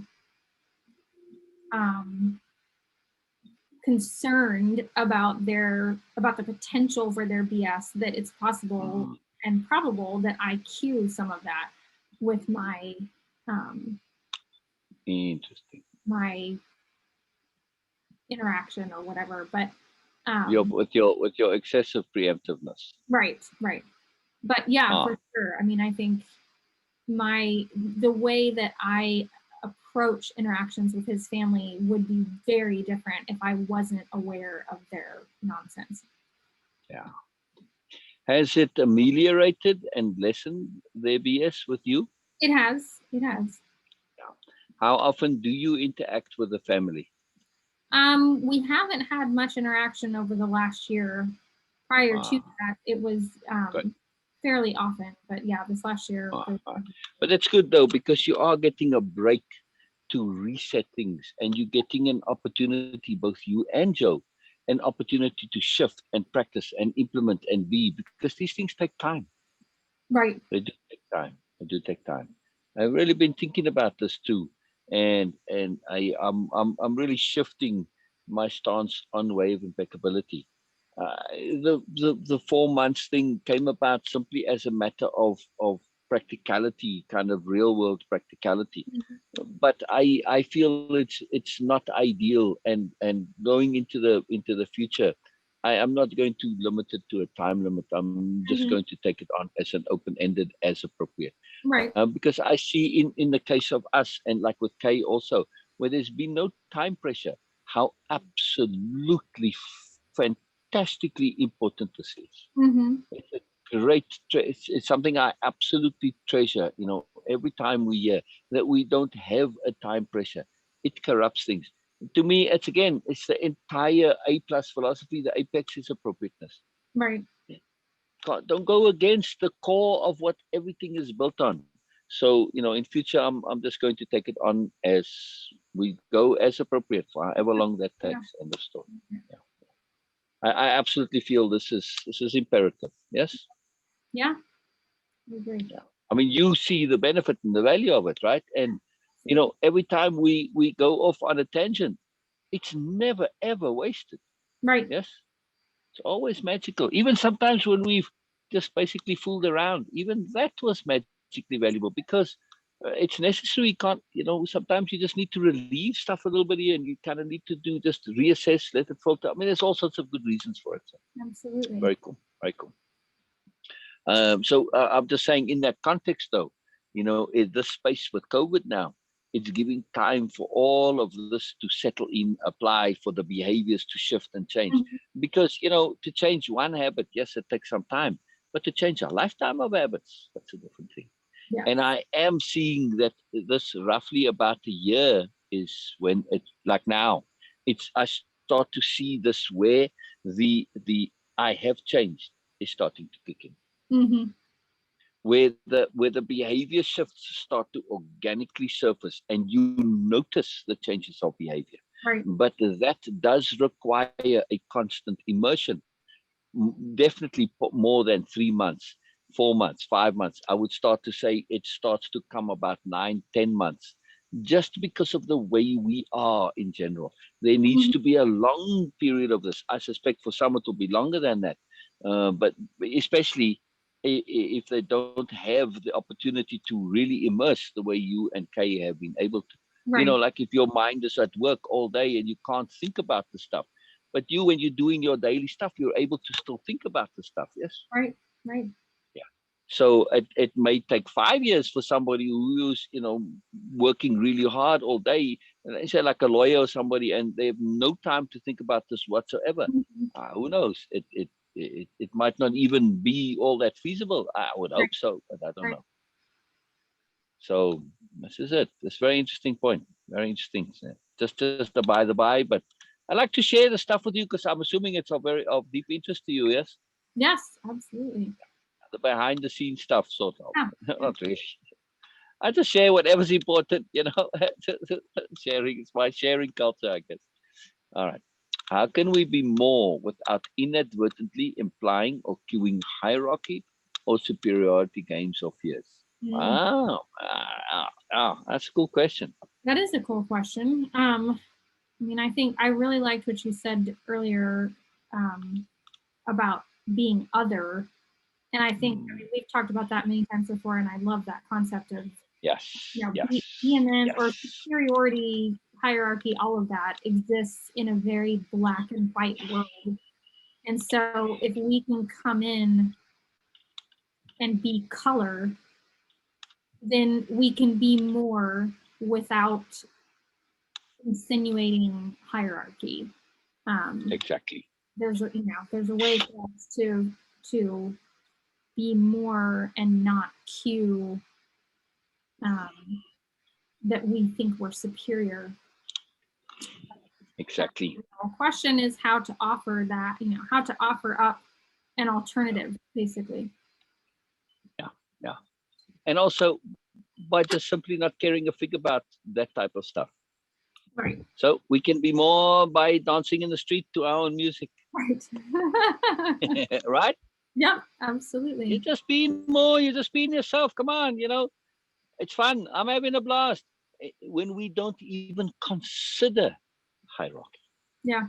But we don't even have a thought to it. We are just being us. End of story. Right. I don't have to have a consideration. I don't have to think about it. There's nothing to think about because I know me being me is never negative. It's never derogatory. It's never silly, foolish, idiotic. So what do I need to think about? Right. I can do whatever I like. Right. I'm just exercising my freedom of being. End of story. Absolutely. Yeah. Actually, people in hierarchy do the same when they feel their behavior is completely legitimate and justified and okay. And even though actually it's grossly like, when they, put on airs and graces or whatever, or be derogatory and demeaning and stuff like that. They don't realize that they do things which if they were to be aware of how like people are like, oh goodness, cringing at their behavior, they'd be horrified. Right. So it's just what you're comfortable doing. And if we're comfortable doing whatever we're doing, that's it. Yeah. And that's what it is, Yeah.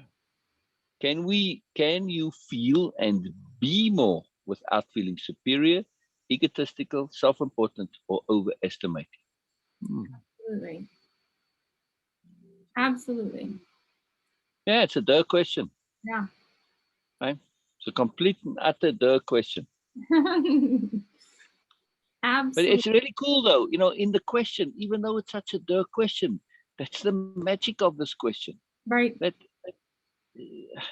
we're not being egotistical, we're not being self-important, we're not overestimating, we don't feel superior, which means whatever behavior I wish to do, I can do. Right. That's it. Very cool. There's a moreness to both those last two questions. And that is that there is a great, great range and freedom to appropriateness. Mm-hmm.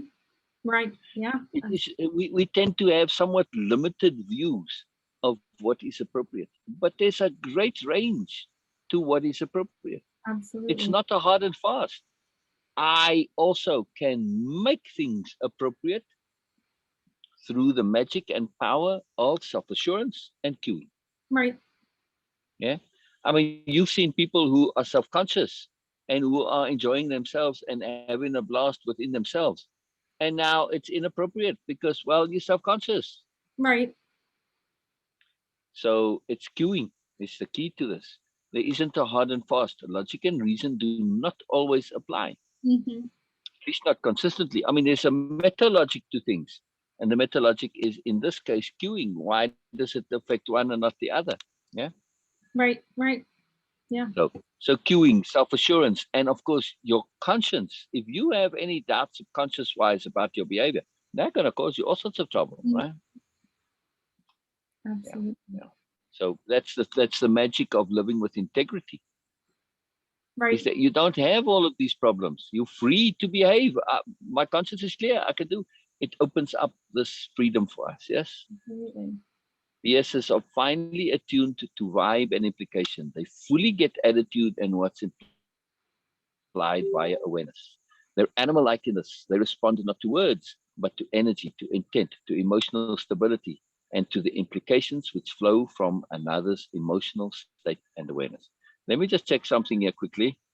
Oh no. Okay. I was hoping it was Eska. I invited her to come on.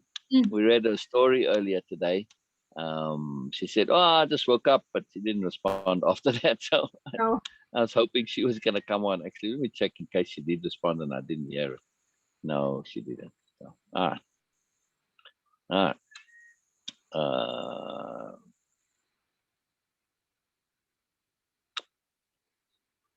One has to exercise extreme care when bursting the bubble of awareness, which maintains the foolish notions of others. Yeah. I mean, generally, just share and let them burst their own bubbles, right? There's a necessity for appropriate intolerance. Yes.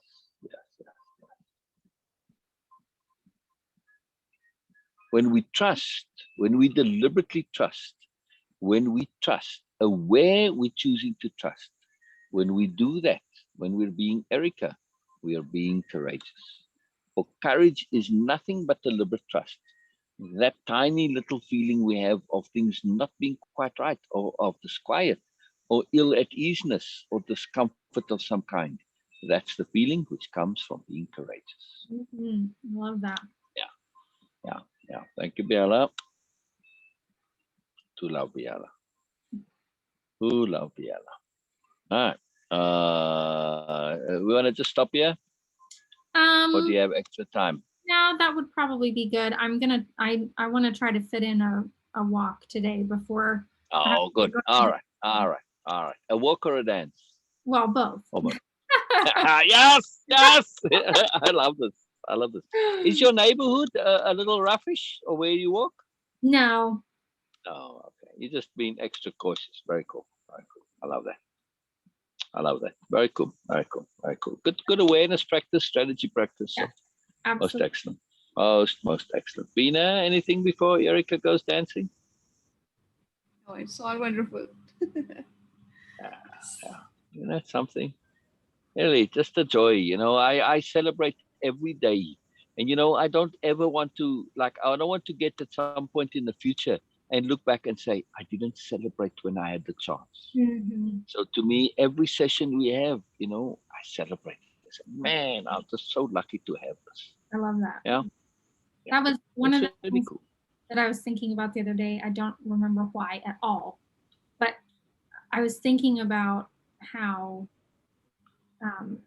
people, there's like the concept or phrase of live like you're dying, or live like it's your last, live like it's your last day. Yes. And I was thinking, Yes. for me, I don't want to live like I'm dying, because that means that I'm living with this sense of, this is all gonna, I was likening it to the last day of vacation. When you're on the, Yes. well, nothing, anything that's joyful that you're getting to experience, you're experiencing with this tint of, this is all coming to an end. And so I was thinking, I want to live like this is my first day on earth. I don't want to live like it's my last day. I want to live like it's the first day. I want to live like it's the first day of vacation. Yes.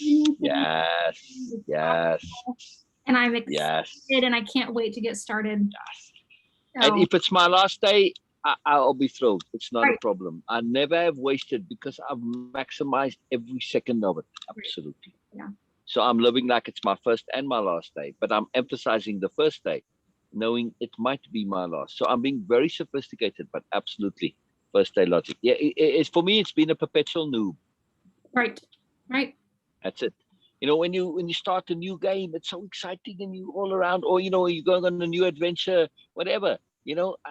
I love that, and I try to maintain it as long as possible. So, yeah, first day logic. I love that. Absolutely. Very cool. Yeah. Noob logic. I love it. Be noobs. Gotta be noobs. Absolutely. Yeah. Beena, anything? Yes, exactly. It is your way of appreciation and acknowledgement is different. I personally don't have that loud. Okay, not in a negative way, so. But yes, I like that, but I do enjoy that. So this is. Yeah. I like how we were just very gently reprimanded for being uncouth hooligans. Well done, Beena.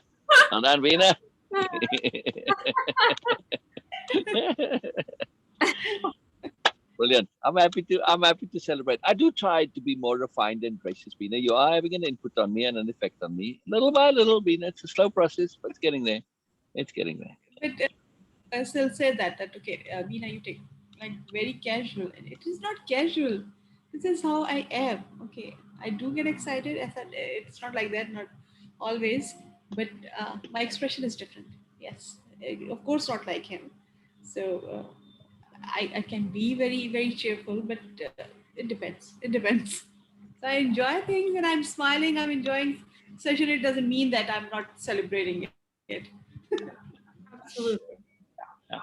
It's exciting. I'm very excited. Exciting things to come. So we getting here. So and this is where I was hoping to get to, because these are the questions that I remember. I thought they were in the last two modules, but it's all in the last one. So it's cool. I'm really enjoying doing these, because there's a big moreness to these. So I'm looking forward to continuing on this. It's very cool. Me too. Very, very, very cool. Brilliant. Enjoy, Erica. Enjoy, and say hello to Joe for us. I will do it, and I will catch up with you both tomorrow. Yeah, yes. See you tomorrow. Yeah. Oh, by the way, real quick on Joe and doing Way of Impeccability. Yes.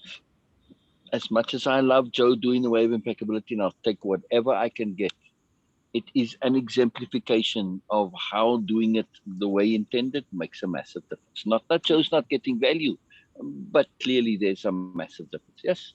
Right. Yeah. Still, I'm thrilled. I mean, I really don't mean to, put anything on this. I just wanted to make it for our own selves as a point of awareness and understanding. It's very useful and valuable. So thank you, Joe, for this. Very powerful. But nonetheless, Joe's also by osmosis, if nothing else.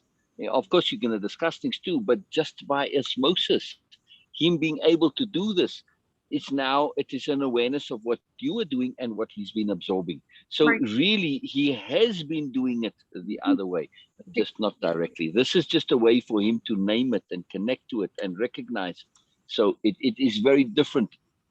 I would not have anyone else do the program in this way. Mm. You know, the way Joe's doing it. No. Yeah.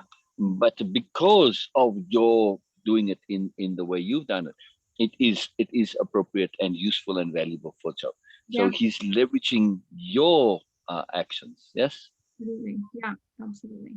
Yeah. Oh, it's a lot, you know, and it's very subtle, but it's there. Very cool. Very cool. Very cool. Very cool. I agree. Very marvelous. Brilliant. Brilliant. Brilliant. Right. Bye bye, Erica-Jayne. Bye bye. See you tomorrow. See you tomorrow. See you Bye tomorrow. bye. Bye bye. Bye bye. Fantastic.